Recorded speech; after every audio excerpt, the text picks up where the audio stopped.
իդեալ համակարգը եկամտահարկի վերադարձի օրենքի շահառուների միջև տեղաբաշխում է մինչև 2.5 միլիարդ դրամի վերանորոգման սերտիֆիկատներ։ 5000 ընտանիք կարող է ստանալ 500,000 դրամ արժողությամբ վերանորոգման սերտիֆիկատ, մոտենալով իդեալ համակարգի ցանկացած խալոցրահ։ Պարոն Սարգսյան, ես ճիշտ եմ հիշում, որ մենք բանակում էլ պայմանագրային զինծառայության անցնելու տարիքի էլի 35 սահմանափակում ունենք։ Այո, ճիշտ այդպես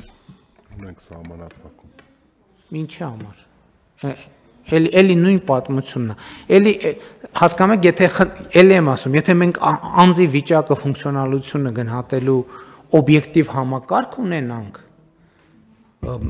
բոլոր խնդիրները կլուծվի։ Այսինքն 40 տարեկանը կարա լինի մայոր, չէ՞, կարա լինի, մենք չենք արգելում, բայց չի կարա լինի պայմանագրային շարքային զինծառայող, ինչի չի կարա լինի։ Եթե իր ֆիզիկական տվյալները բավարար են, ինչի չի կարա լինի։ Ու հետատարօրինակ է, որ մենք սրա մասին չենք բանանում, չենք խոսում։ Չնայած խոսում ենք, ընդեղ էլ ենք խոսում, բայց էլի շատ դժվար է այդ երկար կարծրացած բաների հետ։ Եկեք մտածենք բանակում էլ այդ նույնը անենք։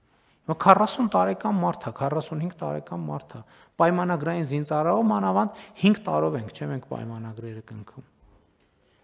Շնորհակալություն, մենք որոշակի փոփոխության արդեն ենթարկել ենք, բայց ցեզ էլ նամակներով գիտեմ, որ դիմում են, օրինակ կար, որ 45-ը լրացել էր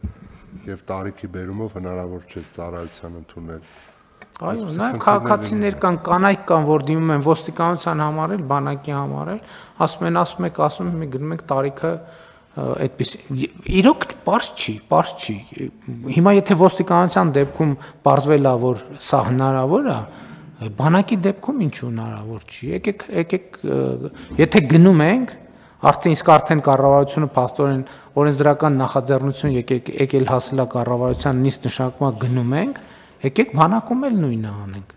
Ստեղ խնդիր է, բայց նաև հասկանանք, որ այդտեղ ռիսկը բացում ենք